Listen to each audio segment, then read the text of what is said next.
Good morning everyone. Today we are going to discuss some important question for your exit test of pharmaceutical chemistry subject. आज हम exit test के regarding pharmaceutical chemistry के कुछ important questions discuss करेंगे. So the first question is antimicrobial action of penicillin is inhibition of. Penicillin का जो antimicrobial action है वो कैसे आता है, किसके इनहिबिशन के कारण पेनिसिलिन का एंटीमाइक्रोबियल एक्शन आता है. Your first option is protein synthesis, cell wall synthesis, cell membrane synthesis or DNA synthesis. So the right answer is cell wall synthesis. Cell wall synthesis के कारण पेनिसिलिन का antimicrobial action आता है. Next, the beta lactam antibiotics are. Beta lactam जो भी antibiotics हैं वो क्या होते हैं? पेनिसिलिन, सिफेलोस्पोरिन, इमीपेनेम या ऑल ऑफ देम. इनमें से कौन से बीटा लैक्टम एंटीबायोटिक्स हैं? तो कौन से हैं? पेनिसिलिन भी है, सिफेलोस्पोरिन भी है, इमीपेनेम भी है और लास्ट ऑप्शन है ऑल ऑफ द अबव. तो करेक्ट ऑप्शन क्या होगा? ऑल ऑफ द अबव, क्योंकि ऊपर के तीनों बीटा लैक्टम एंटीबायोटिक्स हैं. Right. Then antimicrobial agents primarily administered topically include. वो एंटीमाइक्रोबियल एजेंट्स जो कि टॉपिकली एडमिनिस्टर्ड हो सकते हैं, जिनको टॉपिकली यूज किया जाता है, कौन कौन से? बेसिट्रेसिन, पॉलीमिक्सिन, नियोमाइसिन या all of the above. Basically question ये पूछा है कि इनमें से कौन से ऐसे एजेंट्स हैं जो कि टॉपिकली यूज हो सकते हैं. तो ऑप्शंस बेसिट्रेसिन, पॉलीमिक्सिन, नियोमाइसिन और all of the above. So the right option is all of the above, क्योंकि बेसिट्रेसिन भी टॉपिकली यूज हो सकता है, पॉलीमिक्सिन भी और नियोमाइसिन भी.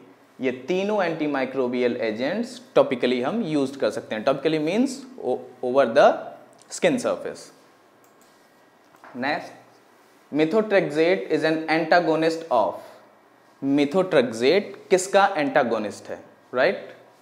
सो the options are cobalamin, folic acid, riboflavin या ऑल ऑफ द अबव. इनमें से किसका एंटागोनिस्ट है मिथोट्रेक्सेट? तो मिथोट्रेक्सेट किसका एंटागोनिस्ट है? फॉलिक एसिड का.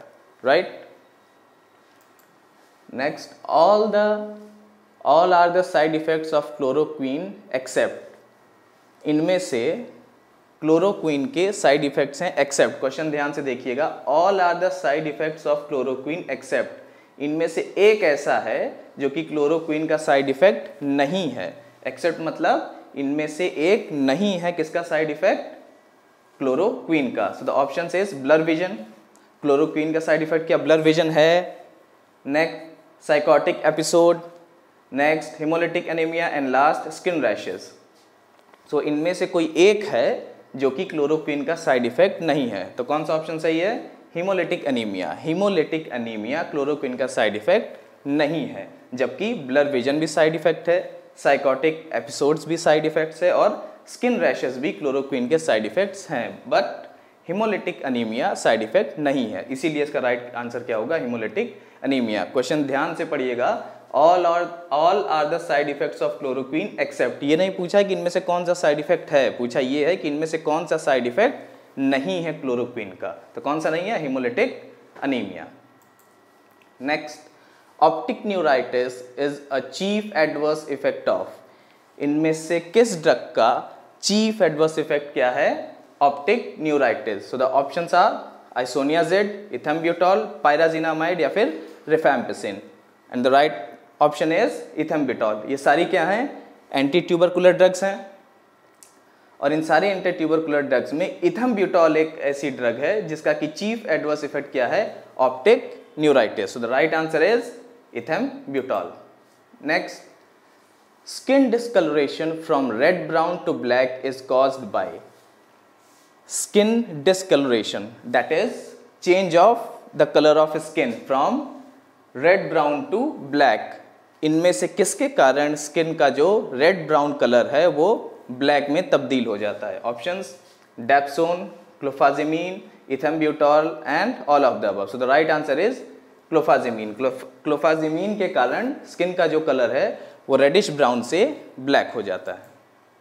Next, treatment of systemic fungal infection is. Systemic fungal infection का ट्रीटमेंट किसके कारण होता है?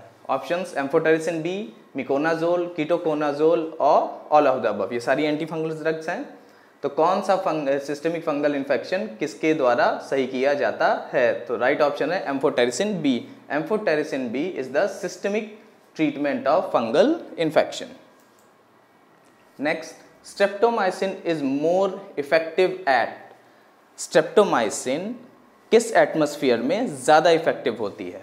Options in acidic pH, alkaline pH, neutral pH and none. So the right option is alkaline pH. जब भी pH alkaline होगा तो स्ट्रेप्टोमाइसिन ज़्यादा इफेक्टिव होगी। Next, which of the following has highest solubility? Drug का कौन सा फॉर्म सबसे ज़्यादा सॉल्युबिलिटी प्रोवाइड करता है? Option metastable, second stable form, third amorphous form and the last one is none.